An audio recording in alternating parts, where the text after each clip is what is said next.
పోసాని కృష్ణమూర్తిని నిన్న అరెస్ట్ చేశారు. ఈ బంగారు రాజా పవన్ కళ్యాణ్ గారిని ఇష్టం వచ్చినట్టుగా తిట్టాడు. చెత్త వెధవ, పనికిమాలిన వెధవ, గాడిద, పంది, మూర్ఖుడు, శాడిస్టు, సైకో, ఇలా ఇష్టం వచ్చినట్టుగా తిట్టాడు.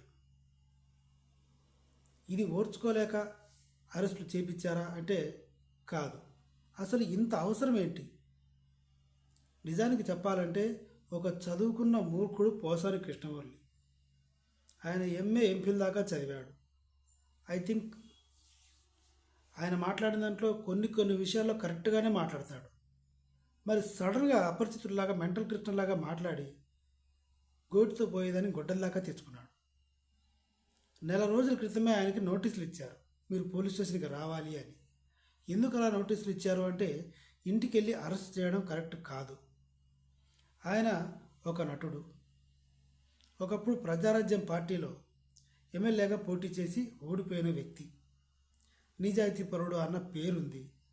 పవన్ కళ్యాణ్ గారికి కథ రాశాడు, పవన్ కళ్యాణ్ గారికి పనిచేశాడు, తోటి నటుడు, తోటి సినిమా ఇండస్ట్రీలో కొలీగ్. కాబట్టి అమర్యాదగా ఉంటుంది, నోటీసులు ఇస్తే వస్తాడేమో అనుకున్నారు. కానీ ఈ అనుకున్న బలుపు వల్ల వెళ్ళలేదు.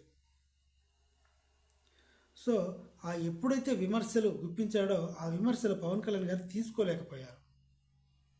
సో దాని కారణంగా చెప్పిన మాట వినట్లేదు, అన్పార్లమెంటరీ లాంగ్వేజ్లో బూతులు తిట్టడం, ఇవన్నీ తట్టుకోలేక నిన్న అరెస్ట్ చేయించారు. నెక్స్ట్ ఏం జరుగుతుందో చూడాలి. కొంతమంది ఏమో బోరుగడ్డ అనిల్ లాగా పోసాని కృష్ణమూర్తి గారికి కూడా ట్రీట్మెంట్ ఇస్తారు అని అంటున్నారు. ఇది తప్పు. బోరుగడ్డ అనిల్ మాట్లాడిన మాటలు అవి మాటలు కాదు.